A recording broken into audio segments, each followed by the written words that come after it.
In 1911, it wasn't just a ship. It was the largest moving object ever built by human. It began in Belfast. 15,000 men worked here, in a place known for noise, smoke, and danger. Every ship starts with a spine. The massive steel keel was laid first, the backbone that would support 46,000 tons. Then came the ribs. Massive steel frames rose into the sky, creating a skeleton so large it blocked out the sun.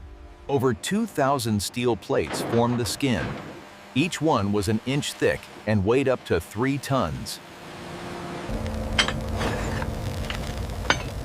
There was no welding in 1909.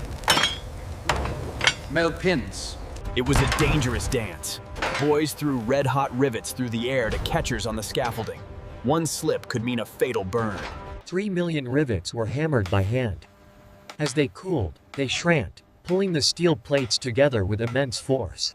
They built a double bottom, a ship within a ship. If the outer skin tore, the inner skin was supposed to keep them afloat. The hull was divided into 16 watertight compartments. The design was revolutionary. The ship could stay afloat with any 4 flooded. There were no hard hats, no safety harnesses. 8 men died during construction, and hundreds were injured. The rudder alone weighed 100 tons.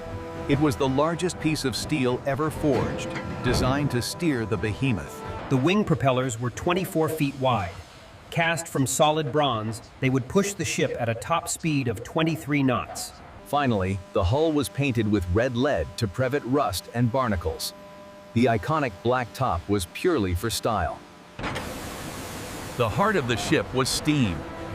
29 massive boilers, each weighing nearly 100 tons. Inside these boilers were 159 separate furnaces. Men called the Black Gang would shovel 600 tons of coal a day to keep them burning. These were the largest reciprocating steam engines ever built. Standing 4 stories high, they powered the 2 side propellers. For efficiency, the leftover steam from the main engines was fed into a low-pressure turbine to drive the center propeller. Before launch, the slipway had to be lubricated. They used 22 tons of soap and tallow to ensure the massive ship would slide. Launch day. 100,000 people gathered to watch the hull hit the water. It took just 62 seconds. Strangely, White Star Line never christened their ships with champagne. They simply let gravity do the work. She hit the water perfectly. The hull was afloat. But she was just an empty shell. The fitting out would take another year. 4 funnels were installed to look powerful, but only 3 were functional. The 4th was a fake, used for ventilation and storage. The main anchor weighed 16 tons. It was so heavy it had to be hauled through the streets by a team of 20 horses. She was a modern marvel. 200 miles of cables powered electric lights, heaters, and elevators, a luxury unknown at sea. The Marconi wireless room was installed. This new technology would allow the ship to send messages across the ocean, or signal for help. The davits could hold 64 boats, but they only installed 20, enough for half the passengers. April 1912. Sea trials. She reached full speed and turned circles. The builders signed her off as perfect. She sailed to Southampton to pick up passengers. The largest, most luxurious ship in the world. The interiors were built like a palace. The grand staircase was hand-carved from solid English oak, topped with a glass dome. An ornate iron and glass dome flooded the staircase with natural light during the day and electric light at night. The dining room spanned the width of the ship. With real leather chairs and fine china, it felt like the Ritz Hotel, not a boat. She featured the first heated swimming pool at sea, filled with salt water from the ocean, warmed by the ship's engines. For the ultra-wealthy, there was an exotic Turkish bath, cooled by electric fans and decorated with tiles from the Middle East. Even third class was revolutionary. For many immigrants, the clean bunks and running water were better than their homes. The kitchens were a factory of their own, capable of serving 6,000 meals a day, from caviar to simple stew. The gym featured the latest electric exercise machines, including mechanical horses and camels for the elite to stay fit. Titanic was an RMS, Royal Mail ship, Her primary purpose was carrying millions of letters and expensive cargo, including cars. At the helm was Captain Edward Smith. This was meant to be his final, triumphant voyage before retirement. The engineering was perfect, but luck ran out. At 11:40 p.m., the Unsinkable ship Modern analysis suggests the iron rivets contained too much slag. In the freezing water, they became brittle and popped like glass. She could float with 4 compartments flooded. The iceberg opened 5. It was a mathematical certainty. She would sink.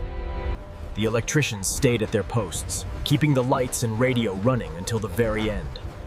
None of them survived. The weight was too much for the keel. The ship split in two, a violent end to 3 years of construction. In less than 3 hours, the world's greatest engineering marvel was gone, taking 1,500 souls with her. She sat in darkness for 73 years until Robert Ballard found her.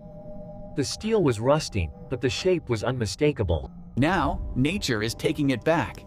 Metal-eating bacteria create rusticles, slowly consuming the iron rivets and plates. The wreck is a graveyard. Pairs of shoes mark where bodies once lay, a haunting reminder of the human cost. Her legacy changed the world. New laws required lifeboats for everyone and 24-hour radio watch. She made the sea safer for us. Today's cruise ships are 5 times larger, but none capture the imagination quite like the Titanic. Amazingly, the teak wood decks, laid by carpenters in 1911, have survived the bacteria better than the steel hull. The grand staircase is gone, likely floating away as the ship filled with water. Now, it is just an empty abyss. In Belfast, the dry dock remains. You can still stand in the footprint of the giant, imagining the noise of the hammers. Why are we obsessed? It's the ultimate story of human ambition and the humbling power of nature. Scientists predict the wreck will collapse entirely within 20 years. Soon, she will exist only in photos and memory. But let's remember her not just for the sinking, but for the building. A monument to the labor of thousands. She was the ship of dreams. And for a brief moment in 1912, she was the greatest thing humanity had ever achieved.